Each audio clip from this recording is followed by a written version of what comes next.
Ací mirarem com ampliar o reduir una escala sense l'ús del compàs, només amb l'ús de l'escaire i el cartabó, tot transportant línies paral·leles, la qual cosa fa que no siga necessari el transport d'angles.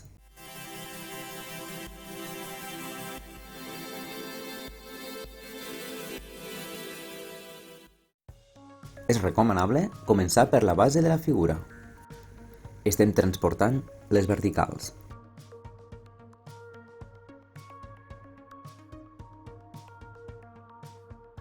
L'aplicació del canvi d'escala no és més que multiplicar o dividir per un factor d'escala. Per exemple, si volem doblar la grandària d'una peça a través dels contorns d'aquesta, hauríem d'aplicar un factor d'escala de 2, és a dir, multiplicar cada costat de la peça per 2, que és el que estem fent ara. Si volguérem reduir l'escala a la meitat, hauríem de multiplicar per un factor d'escala de 0,5 o dividir entre 2 cada contorn de la peça.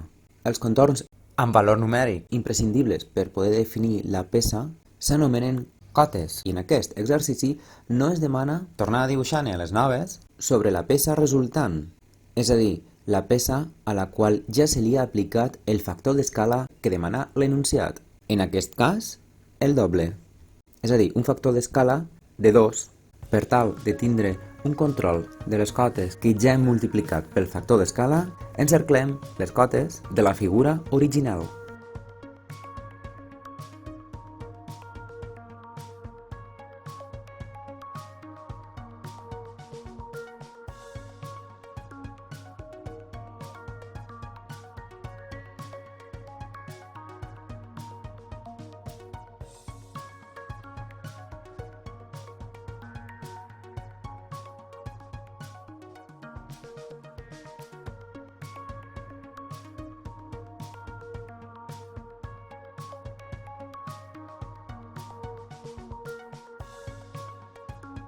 I finalment, la rampa no cal mesurar-la, senzillament unirem els punts de dalt i de baix de cada línia que defineix el fil de la rampa, i així queda la figura ampliada al doble.